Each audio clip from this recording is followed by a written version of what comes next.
Welcome to our channel. Today we how to disable Leadpages payments webhooks, complete guide step by step clearly. To disable payments webhooks in Leadpages, start by logging into your Leadpages account. Once logged in, navigate to the dashboard. In the left sidebar, locate and select the Integrations option. Now, find the section labeled Webhooks. Click on Webhooks to view your current webhook settings. You should see a list of all active webhooks linked to your account. Identify the webhook related to payments that you want to disable. Next, click on the settings icon next to this webhook.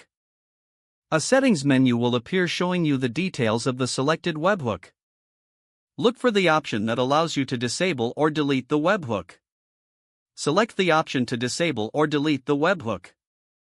Confirm the action when prompted to ensure you want to disable this particular webhook. Once confirmed, the webhook should now be disabled. Review the list of webhooks to ensure that it no longer shows as active. Finally, log out of your Leadpages account if you are done making changes. If the page does not load, refresh the browser or try again in a private or incognito window. Make sure you are using the correct email address, then retype it carefully to avoid small typos. If your password is not accepted, use the reset option and create a new strong password you can remember.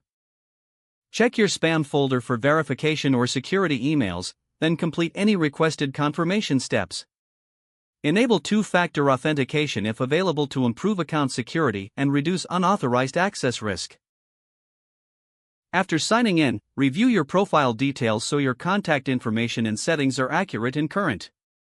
If you see an error message, note it down and try again after restarting your device and internet connection.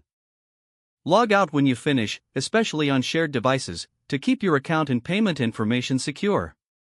If the page does not load, refresh the browser or try again in a private or incognito window. Make sure you are using the correct email address, then retype it carefully to avoid small typos. If your password is not accepted, use the reset option and create a new strong password you can remember. Check your spam folder for verification or security emails, then complete any requested confirmation steps. Enable two-factor authentication if available to improve account security and reduce unauthorized access risk.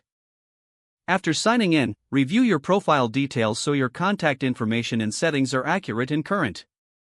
Don't forget to like this video and subscribe to our channel for more step-by-step tech guides.